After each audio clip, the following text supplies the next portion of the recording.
Hey everyone, Sycra here, and today I'm going to be teaching you how to draw the breasts. So, what I like to start out with is just the figure. So, let's get a head in, and the rib cage. And the rib cage is super important, so I'm just simplifying it to oval shapes. I've covered proportions in different videos, so I'm not going to cover that here. But yeah, let's just say this is the head, rib cage, and I'm going to go halfway down to separate the rib cage in half, and that's where the split's going to be, where goes like changes direction. Now with women, this is at a this is at like a 60-degree angle, whereas with men it's at a 90-degree angle like that for the rib cage. So it's not super essential that you know that. It's just, I don't know, it can help. So yeah, so we have a head, rib cage, very simple. And I'm gonna do a side view, the same thing. So got our neck, got the rib cage, and the rib cage comes forward.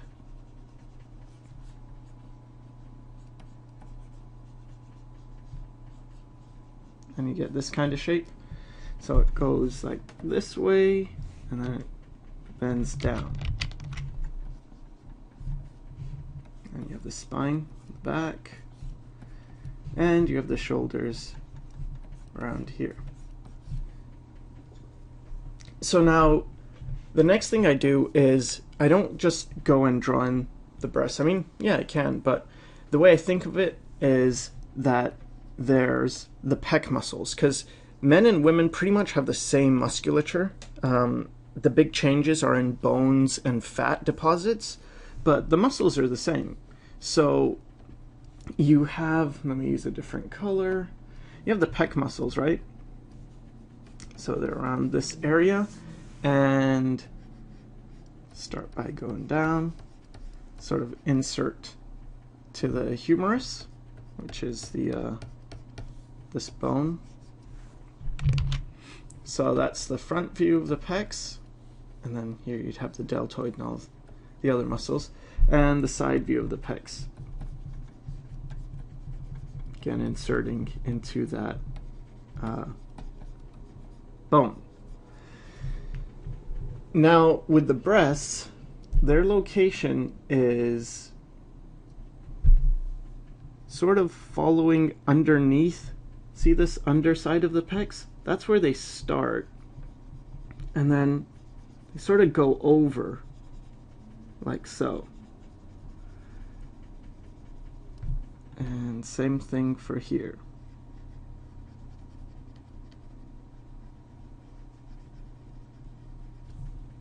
And can do the same on the other side. So what you end up with is this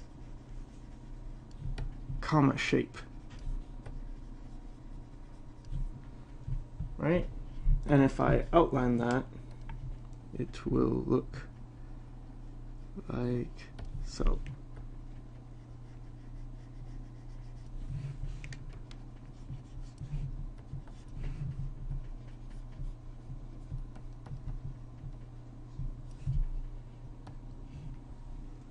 So this is where the breasts are. Now there's some other measurements, like, okay, this is one head, which it is. Then 2 heads down, this is where the nipples are going to be located, on this line.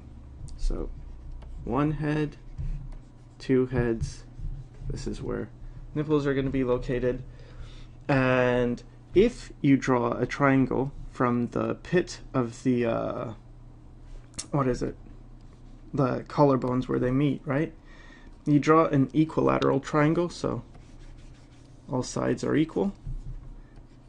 That will point to the position of the nipples. So here is where the nipples would be. And here, I mean, it's not going to be as easy to spot, but the other thing is that the nipples, if you let's draw maybe a 3/4 view. So start with the rib cage, the spine.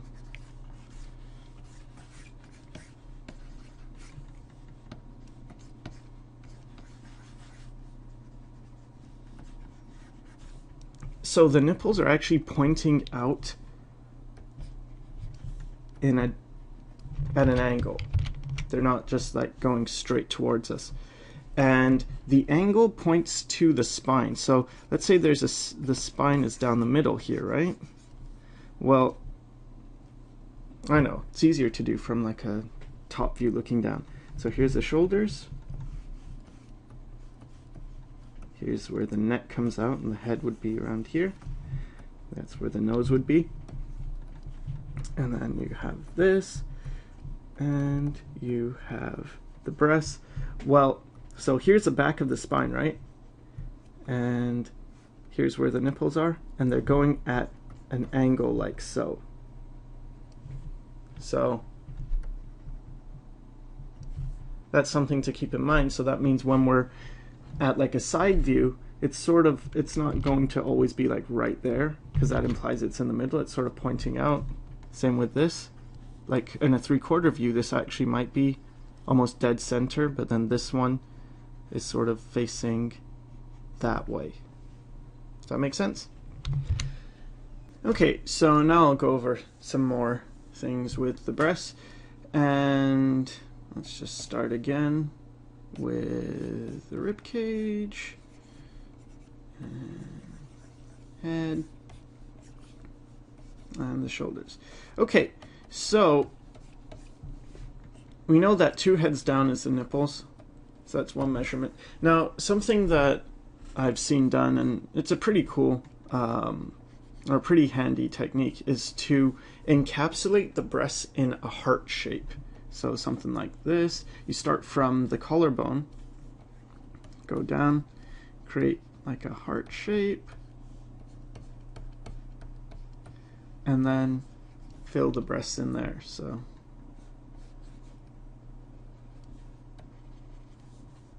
have that, shoulders.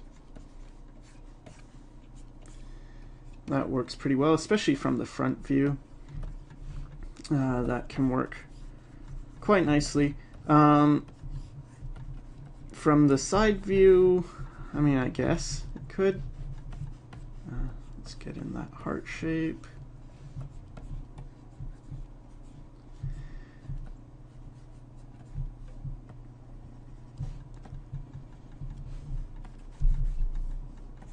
And yeah, and you could see with the nipples, I was just sort of going like that. The way I do nipples usually is I like to keep it more, let's see, light. And so that would be the areola, and then the nipple itself, I usually just darken underneath, maybe get a light line on top, and then maybe the hole where the milk comes out, the duct, I guess it's called. So that's what I have. Now, with this heart thing, it's good, but what it's missing is really that connection here. So that's why I tend not to use this, although I think it is pretty good. And actually, if you could add the connection to the shoulder, then it would be fine. So what happens is you have your pec muscle, right? Let's draw it in red. You have your pec muscle, and it occupies this space, and the fibers come down like that, and then sort of fold in, and the same way. So here is where you have the crease, where these muscles go down and these go up. You get a crease here, and then you have this part going behind. The lats go behind. The rib cage is here. And so you have this part right here, and I'm gonna zoom in.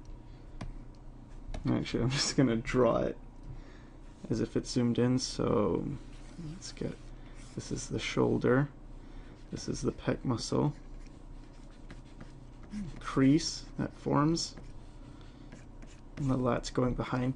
So you have this part, which is actually the pec muscle. This is an indication of the pec muscle, but then you have the breast coming from underneath. Remember, it goes underneath here and it comes around. And so what happens is you get this going inside this, or being obscured by this. And so sometimes from the side view you might not see it so much, but definitely from the front view you sort of get almost like two bumps where the breast goes like this and then like that. Well, that's an exaggeration, but you can see it here, right? It goes like this way, then it goes that. So this is the pecs, and these are the breasts going on top. So yeah, what I tend to do is I might draw this, and then I sort of like do these kind of lines where it sort of like trails off, and then I have this coming under here. Now the other thing is that I've been talking about breasts as if it's just, you know, one type, like, oh, you do the heart and you get the nipples and everything, but breasts are incredibly varied. There's so many different types. So now I'd like to go through some of the different types. So I'm gonna get a head that I can, and a body that I can sort of just reuse. Get a rib cage in here.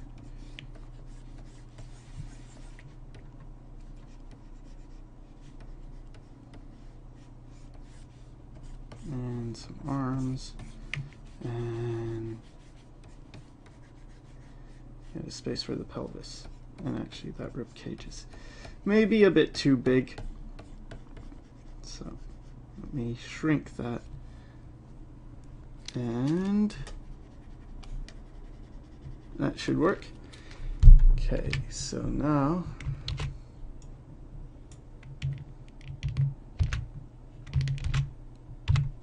make a couple copies of that.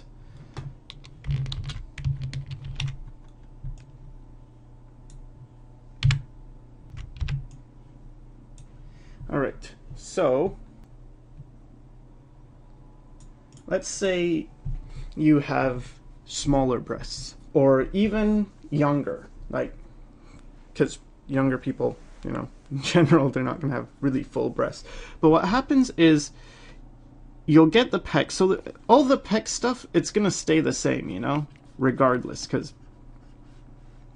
that's just the muscle. That's not including the breasts. But so you'd get the shoulders here, the arms, you get the side, the body, and this is almost just, this is going to be someone without breasts, so maybe they had a mastectomy. So you get all that.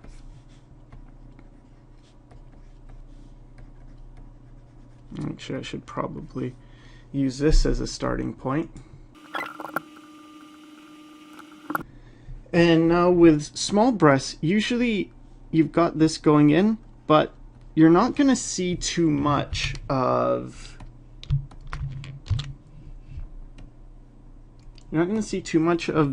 this. Like, you want to stay away from this circle idea where you think of the breasts as this big circle that go around, because they're not. I mean, fake breasts, indeed, they are more circular, and that's why I think they look ugly, because they just look fake. But what's going to happen is with smaller breasts, you're just going to get an indication here, and then this part, you're not going to get like a hard crease here. So here, that's all you really need for smaller breasts. And what's going to happen with smaller breasts is you get the nipples are more perky, so they're more pointing upwards. So we can find those nipples using our method and just put them in. And usually they'll lean towards the smaller side, especially when you're younger, they lean towards the smaller side, but you still can get it. So there's still differences where a person could have small breasts and maybe they have larger nipples or areola. So that's one type. Now, as we get, and you'll notice also that the silhouette, it doesn't intrude into this area. So if we were to see the silhouette of this person, you wouldn't see, breasts coming out like that, right? It's still within the form. Now, for this one, let's just make the breasts a bit bigger. What's going to happen is, again, start with the pecs. And now you might get a slight indication moving outside of the form.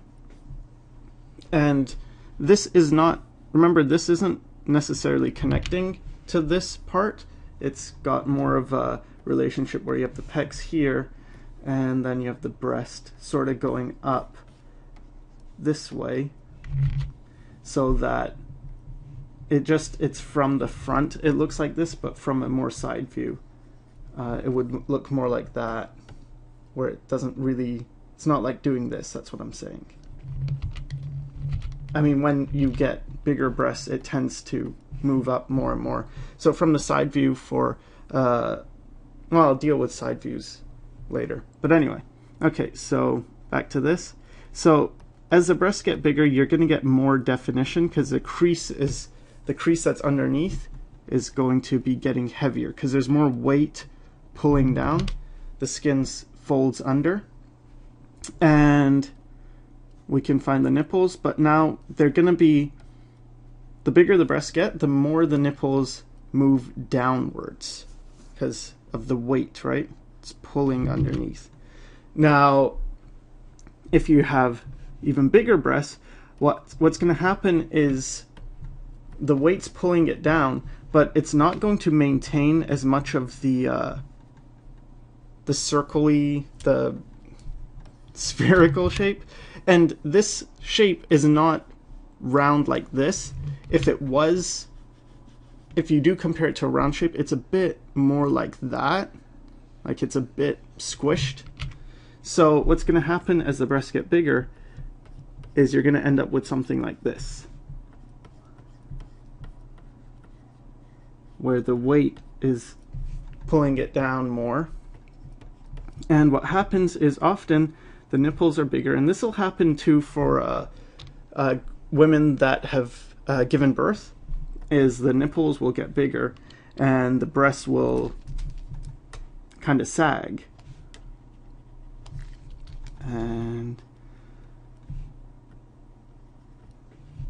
so you'll notice how now this crease is much more evident, and it's going up. And it's going up to a point roughly around here, like if you could see it. And sometimes, you do see it because just different people, if they have different breasts. And as the breasts get larger, you can also increase where this line goes up. Now, if a person is older, what happens is the breasts also sag, but you tend to get the skin folding under, like so, like here in the middle part. So that's another thing to keep in mind. And the nipples continue to go downward, south. So you can get this situation where sort of, all the drooping force has like pulled it down. But you can get the same thing with even really large breasts where the nipples just move downwards, and there's so much variation, like really so much. What makes breasts often look similar is the bras which are holding it and which create that, the classic cleavage. But without bra support, the cleavage, on larger breasts you could see it. If I had like a shirt here, you'd see it, but you notice how it's different. It's not this push together thing. It's more just you see indications of these lines, but they're not like right in the middle like that, because that's what happens when the breasts are pushed together. All right, so now let's deal with the side view. So get a head in here, neck, spine, and get the rib cage in here. Now, the angle of the rib cage is really important when it comes to the breasts, because remember that the breasts are on top of this, right? So they're not going to be just they're not going to be going straight down like that. It's not like you have a head and you have a body and it's like a stick man and the breasts do that. They're on this angled surface, so, and this might be a bit exaggerated, maybe it's a bit more like that, but because of that, the way the silhouette is going to be, especially of smaller breasts, is, let's say the arm is here, and better make some copies of this.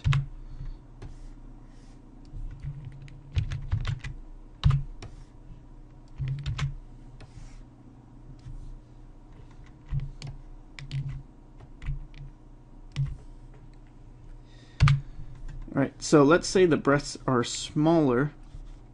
Well, you're going to get the pecs here, then you're going to get the breasts sort of coming out here. And there's not going to be too much crease because it doesn't have the weight to fold over itself, right?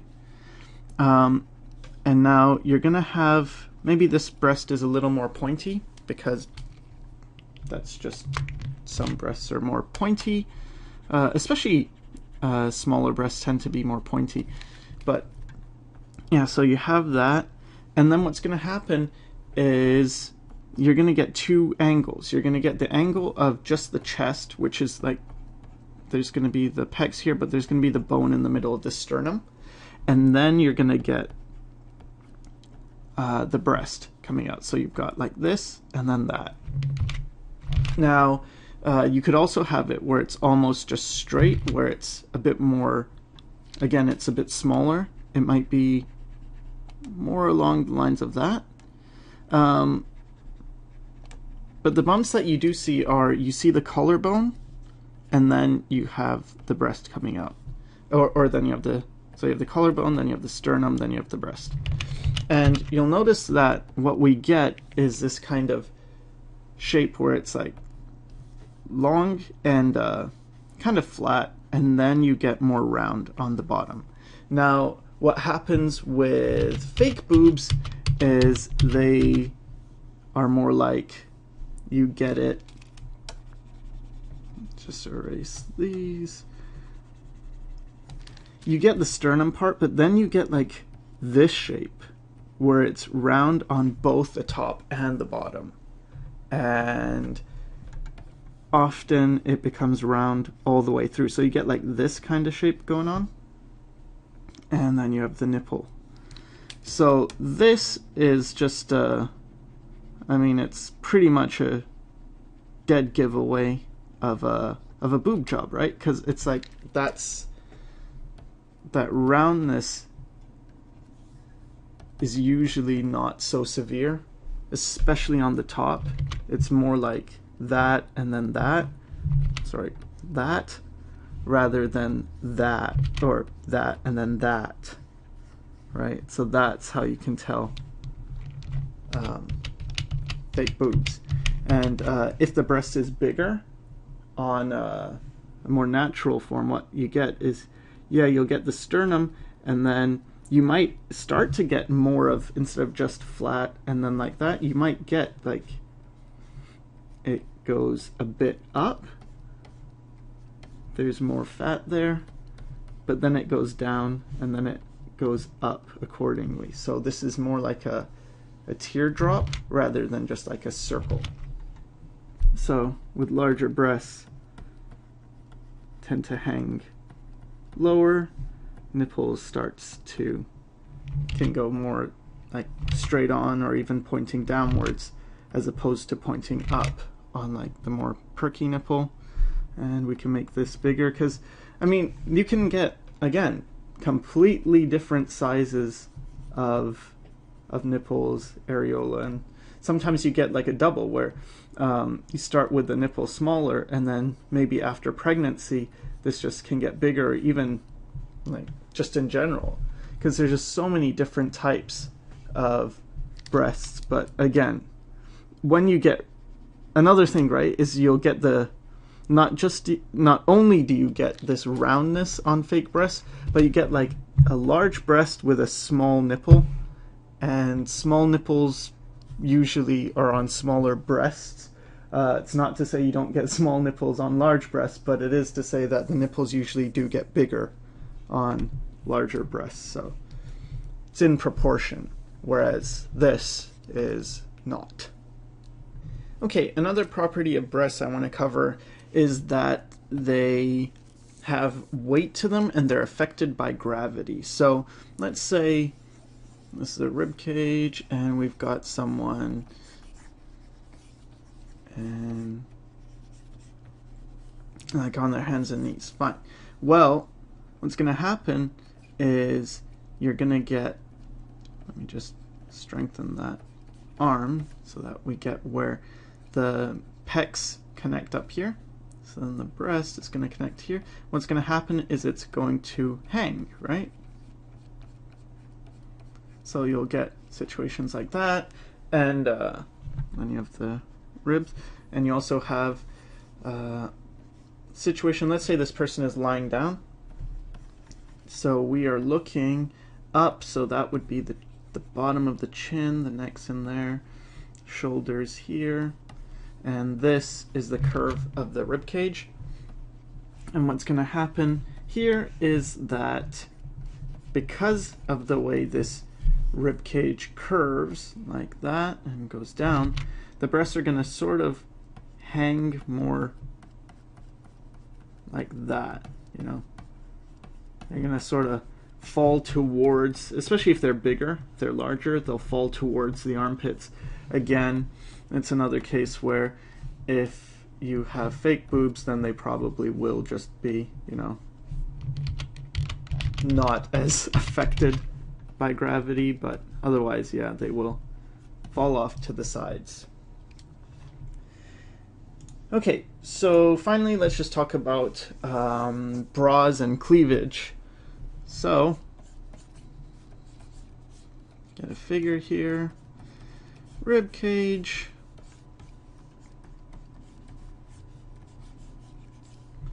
and shoulders.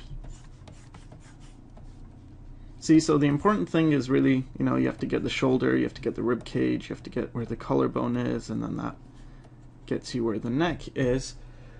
But anyway, okay, so the bigger the boobs are, of course, the more cleavage there's going to be. Also has to do with padding. But let's get in some breasts, and I'll draw them on their own layer without the bra first. So here we go. Got some breasts.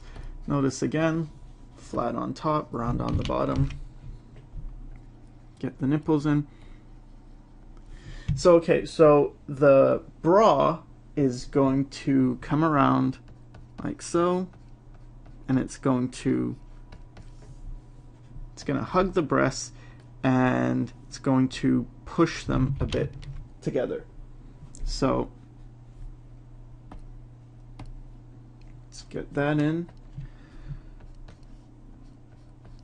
And with bras, they usually have shapes like that. So it's not just going to be, like I see sometimes it's shown like that. Well, I mean, yeah, you can get those type of bras as well, but often they wrap around. This part should be straight. That goes around. And they go up and down. You have the middle part. Maybe it's got a strap, and the other middle part, or the other side And these don't have to, of course, they don't have to follow the form of the other thing where it's, flat on the top. They can actually be more rounded. And then depending on how big the breasts are, so judging on the breasts that we had here, I'm not gonna assume that's gonna be really big cleavage like that. Probably something a little more subtle. So it's important to keep these lines more light. You don't want to go overboard with them. But that looks fine for like someone with this size. If you had larger breasts, then let's say the bra is like this, what you'll get is, of course, more cleavage. With large breasts, sometimes if the bra is not fitted the same way, I mean, if it's not, sometimes if it's not padded, you'll still see both breasts individually before you get the cleavage, but usually you'd want it so the breasts are pushed together. And something you can do to make it look a little more like it is pushed together is with the line. See what I did there? I went dark on the bottom, so I'm gonna exaggerate it. You go dark, then you sort of fade off, and then you can get darker again. And what all this implies is like that the skin here is being pushed together, and so this crease actually is obscured a bit, so less light is being lost, whereas here the light tries to get in and doesn't get in, and so you get that dark line. So rather than me just going heavy-handed and doing like a straight line down the middle, sort of getting dark and then easing off gives it a more natural, or I don't know, more appealing look, in my opinion. So yeah, there's that. Again, we can get the straps and the shoulders. And remember that the breasts overlap, well, in this case, because they're quite big, they overlap the arms, and then you have the rest of the body, the rib coming down, and then you'll get that shape. So pretty much, I think that's all I wanted to cover with breasts. The big things are to understand where the insertion is, how the pec muscles interact, how to draw the nipples, where to place them, that triangle, that the nipples are sort of pointing outwards slightly, and that there are different shapes, and yeah, I think most of it I covered. Okay, so hope that helped, and thanks for watching.